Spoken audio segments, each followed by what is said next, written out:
Hello, guys and gals, and this is part 12 of our reading of the Harvard Classics. Now, the Harvard Classics are made up of the Apology, Phaedo, and Credo of Plato, otherwise known as by Plato, translated by Benjamin Jowett, the Golden Sayings of Epictetus, translated by Hastings Crossley, the Meditations of Marcus Aurelius, translated by George Long, and edited by Charles W. Eliot, LLD, with introductions and notes. And this is by Grolier Association. Now, the copyright information should be on the screen now. It clearly says it's copyright 1980, 1937, and 1907 by Grolier Enterprises Corporation and manufactured in the United States. Now, Socrates was basically talking more about existence and how some things can be greater than others, and also how equating someone greater also equates smallness because of duality, which is really, really fascinating. So let's continue.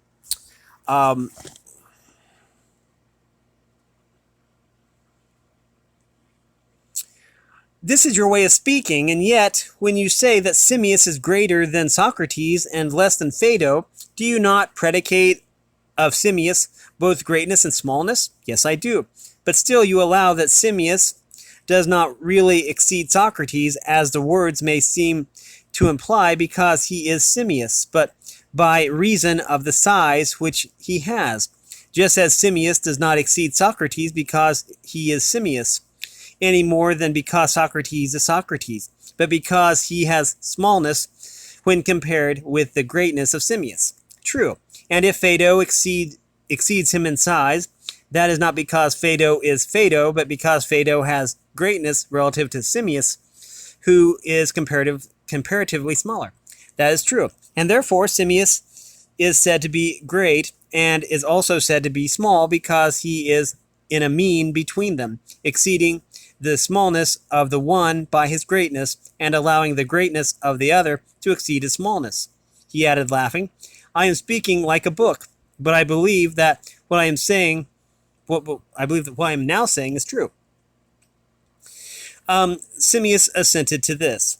The reason why I say this is that I want you to agree with me in thinking not only that absolute greatness will never be great and also small, but that greatness in us or in the concrete will never admit the small or admit of being exceeded.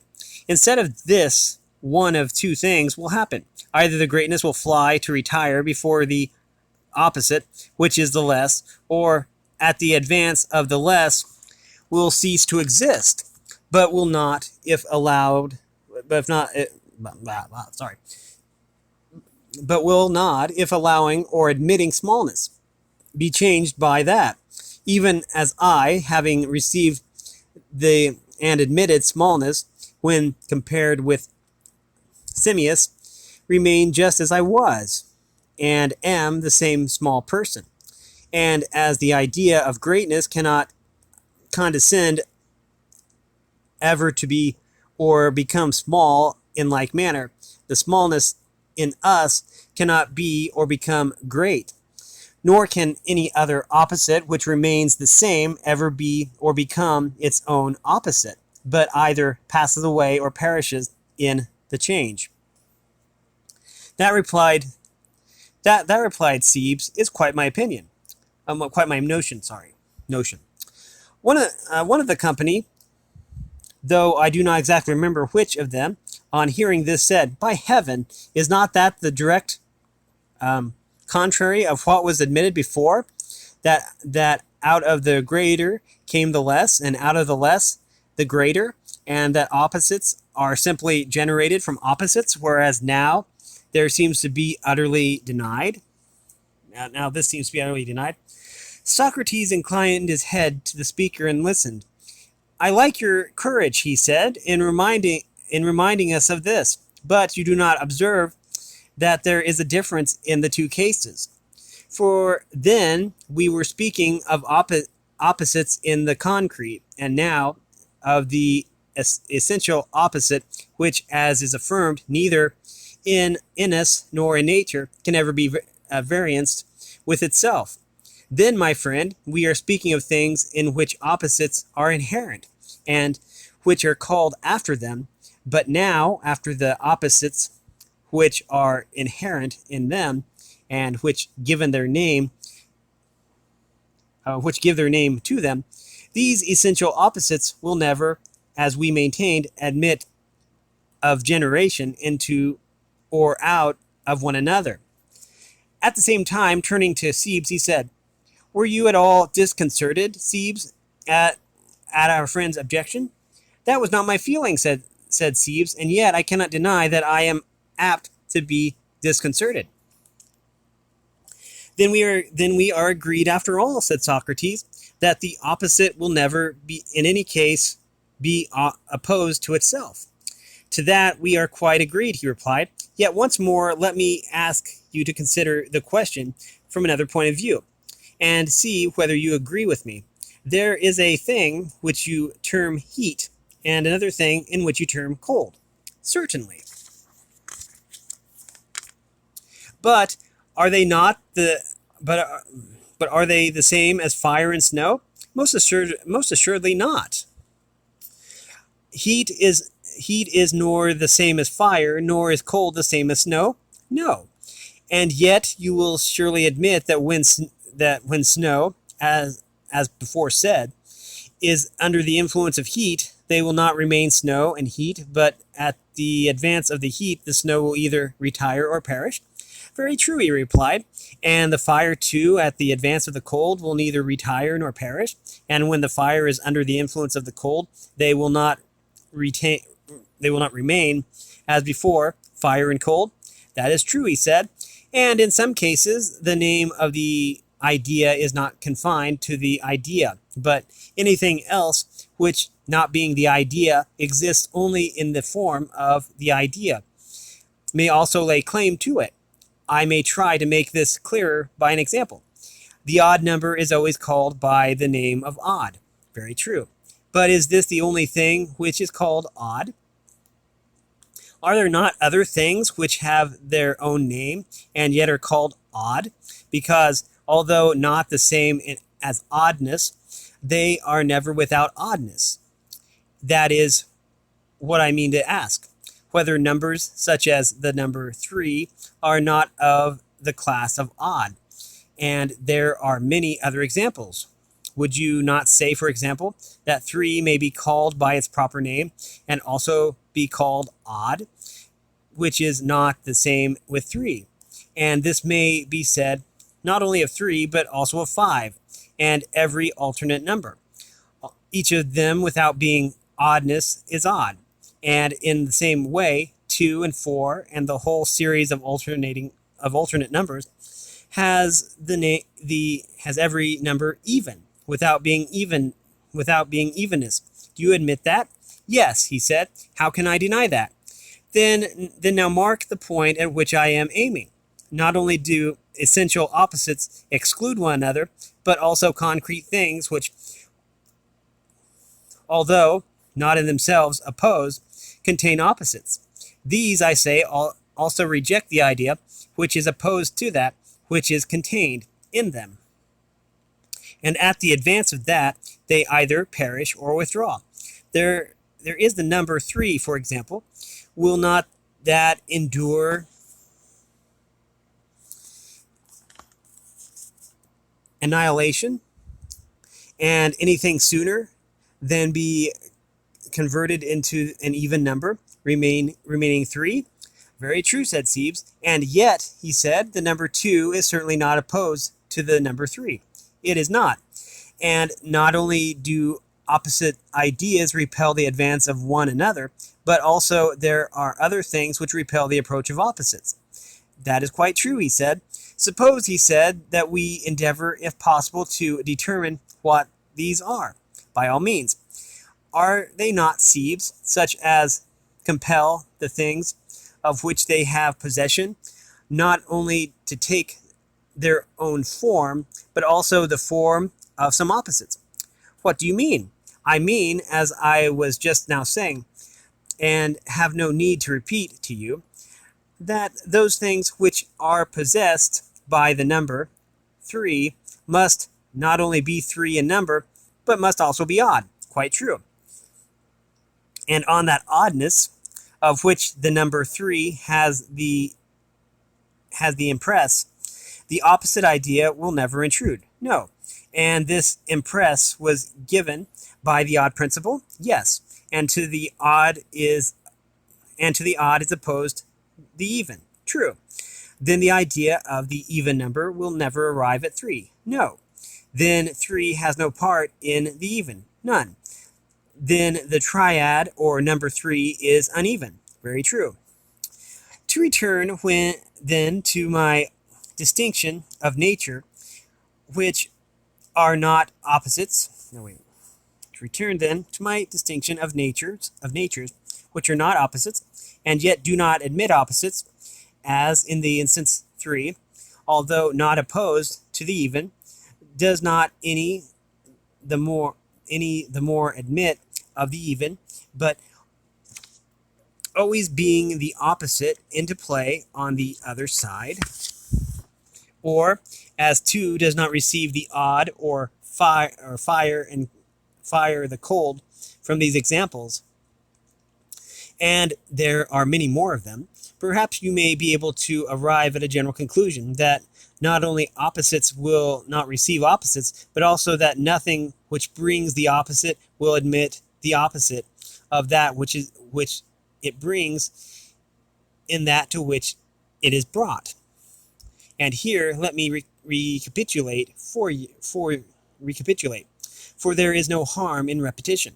The number 5 will not admit the nature of the even, any more than 10, which is the double of 5, will admit the nature of the odd. The double, though not strictly opposed to the odd, rejects the odd altogether. Nor again will parts of the ratio of 3 to 2, nor any fraction in which there is a half, nor again in which there is a third, admit the notion of the whole, although they are not opposed to the whole. You will agree to that. Yes, he said, I entirely agree and go along with you in that. And now, he said, I think that I may begin again, and to the question which I am about to ask, I will beg you to give me not the old safe answer, but another, of which I will offer you an example, and I hope that you will find in what has been just said another foundation, which is as safe. I mean that if anyone asks you what that is, the inherence of which makes the body hot, you will reply, not heat. This is what I call the safe and stupid answer, but fire, a far better answer, which we now know is a condition to give. Or if anyone asks you why a body is diseased, you will not say from disease, but from fever. And instead of saying that oddness is the cause of odd numbers, you will say that the monad is the cause of them. And so, of things in general, as I dare say, that you will understand sufficiently without my adducing any further examples. Yes, he said, I quite understand you. Tell me then, what is the inherence of which will render the body alive? The soul, he replied. And is this always the case? Yes, he said, of course. Then whatever the soul possesses, to that she comes bearing life. Yes, certainly. And is there an opposite to life? There is, he said. And what is that? Death. Then the soul, as has been acknowledged, will never receive the opposite of what she brings. And now, he said, what did we call the principle which repels the even, the odd? And that principle which repels the musical or the just, the unmusical, he said, and the unjust. And what do we call the principle which does not admit of death? The immortal, he said. And does the soul admit of death? No. Then the soul is immortal. Yes, he said. And may we say that this is proven? Yes, abundantly proven, Socrates replied. And supposing that the odd were imperishable, must not three be imperishable? Of course. And if that which is cold were imperishable, when the warm principle came attacking the snow, must not the snow have retired whole and unmelted? For it could never have perished, nor could it have remained and admitted the heat. True, he said. Again, if the uncooling or warm principle were imperishable, the fire which assailed by cold would not have perished, or just been extinguished, but would have gone away unaffected? Certainly, he said. And the same may be said of the immortal. If the immortal is also imperishable, the soul, when attacked by death, cannot perish. For the preceding argument shows that the soul will not admit of death, or even be dead, any more than three or the odd number. We will admit of the even, or fire, or the heat in the fire, or the cold. Yet a person may say, but although the odd will not become even at the approach of the even, why may not the odd perish and the even take the place of the odd? Now to him who makes this objection, we cannot answer that the odd principle is imperishable, for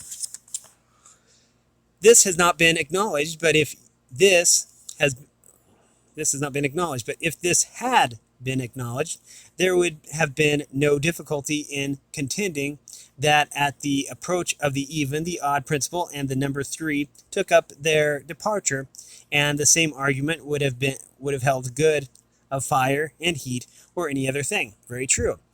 And the same may be said of the immortal. If the immortal is also imperishable, then the soul will be imperishable as well as immortal.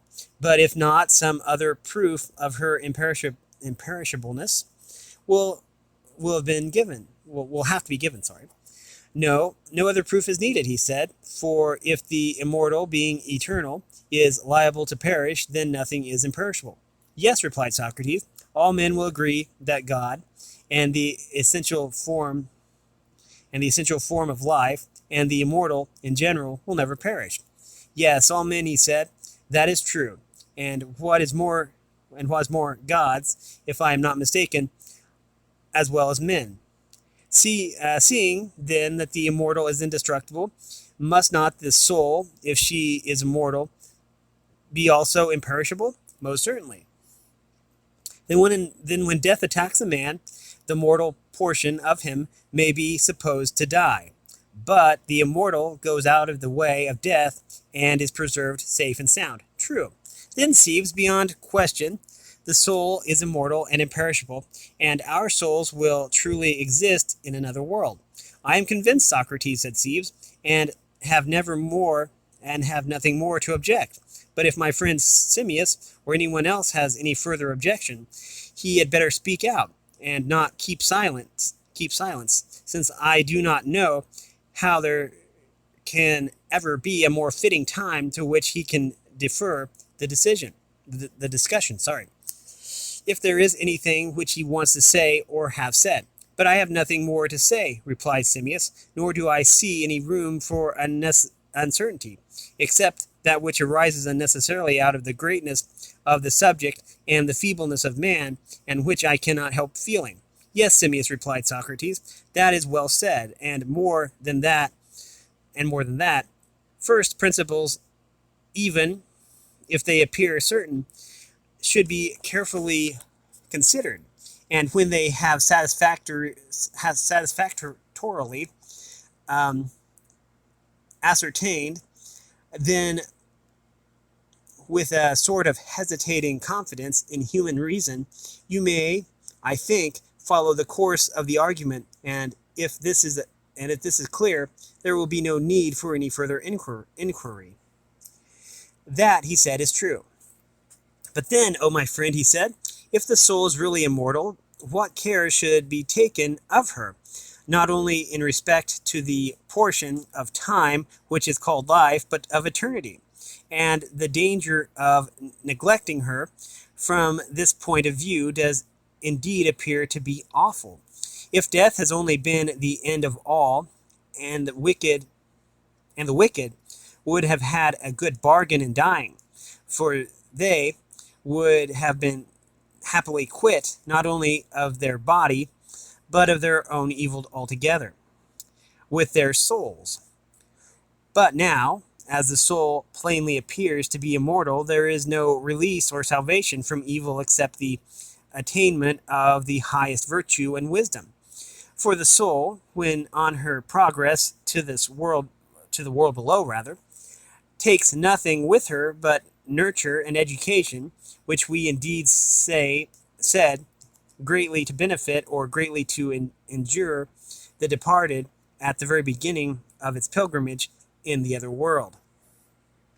For after death, as they say, the genius of each individual to whom he belongs, to whom he belonged in life, leads him to a certain place in which the dead are gathered together for judgment, whence they go into the world below, following the guide who is appointed to conduct them from this world to the other. And when they have there received their due and remained their time, another guide brings them back again after many revolutions of ages. Now the journey to the other world is not, as Acilius said in the Telephus, a single and straight path. No guide would be wanted for that, and no one could miss a single path. But there are many partings of the road, and windings. And as I must infer from the rites and sacrifices which are offered to the gods below in places where three ways meet on earth, the wise and orderly soul is conscious of her situation and follows in the path. But the soul which desires the body, and which, as I was relating before, has long been fluttering about the lifeless frame and the world of sight, is after many struggles and many sufferings, hardly and with violence carried away by her attending genius. And when she arrives at the place where the other souls are gathered, if she be impure and have done impure deeds or been concerned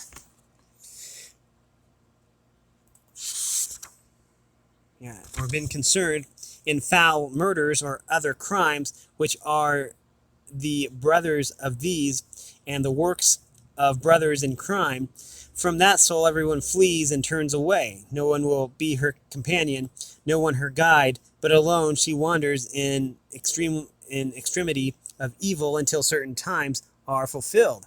And when they are fulfilled, she is borne irresistibly to her own fitting habitation. As every pure and just soul which has passed through life in the company and under the guidance of the gods has also her own proper home. Now the earth has diverse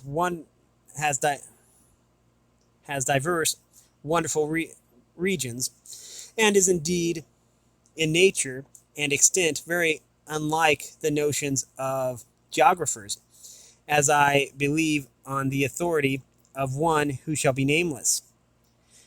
What do you mean, Socrates? Said Simmias. I have myself heard many descriptions of the earth, but I do not know of what you are putting your faith. And I should like to know. Well, Simmias, replied Socrates, the recital of the tale does not, I think, require the art of Glaucus, and I know not that the art of Glaucus could prove the truth of my tale, which I myself should never be able to prove, and even if I could, I fear, Simmias, that my life would come to an end before the argument was completed. I may describe to you, however, the form and regions of the earth according to my conception of them. That, said Simmias, will be enough. Well then, he said, my conviction is that the earth is a round body in the center of the heavens, and therefore has no need of air or any similar force as a support, but is kept there and hindered from falling or inclining any way by the the equability of the surrounding heaven, and by her own equipoise, from that which being is equipoise, is in the center of that which is equally diffused, will not incline any way, in any degree, but will always remain in the same state and not deviate. And this is my first notion.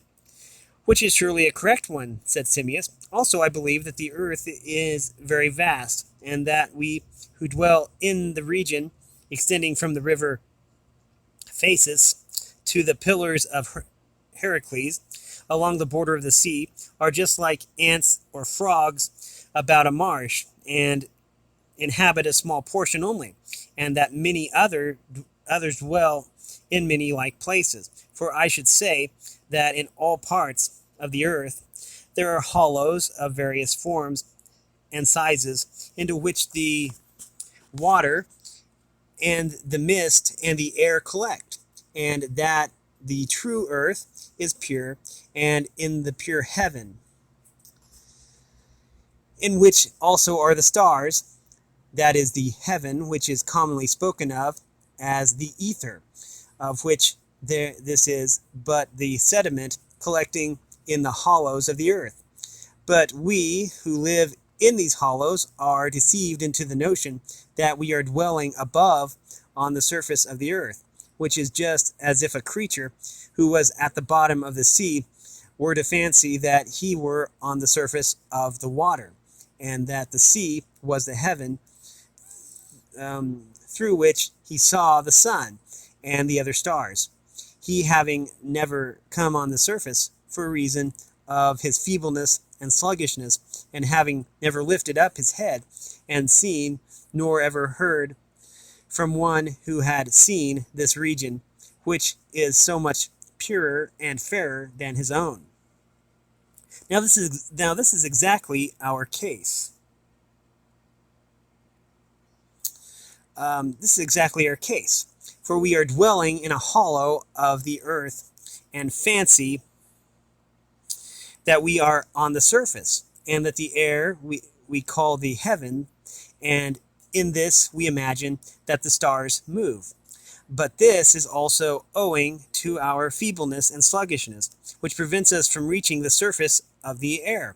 For if any man could arrive at the exterior limit, or take the wings of a bird and fly upward like a fish who puts his head out and sees this world, he would see a world beyond, and if the nature of man could sustain the sight, he would acknowledge that this was the place of the true heaven, and the true light, and the true stars.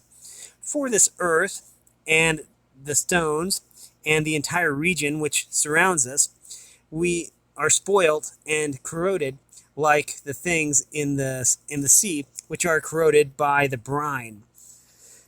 For in the sea, too, there is hardly any noble or perfect growth, but clefts only, and sand, and an endless slough of mud. And even the shore is not to be compared to the fairer sights of this world, and greater far is the superiority of the other. Now, of that upper earth which is under the heaven, I can tell you a charming tale, Simmias, which is well worth hearing. And it looks like we went over a little bit. So anyways, we are going to learn that tale later. Now anyways, we have been reading from the Harvard Classics and Phaedo by Plato. And so yeah. If you like this content, make sure you like and subscribe, ring the bell so you know when I upload. Also, want to support me in any way. If you want to join the Discord server, all the information will be in the description below. And as always, thanks for watching, everyone, and have a great day.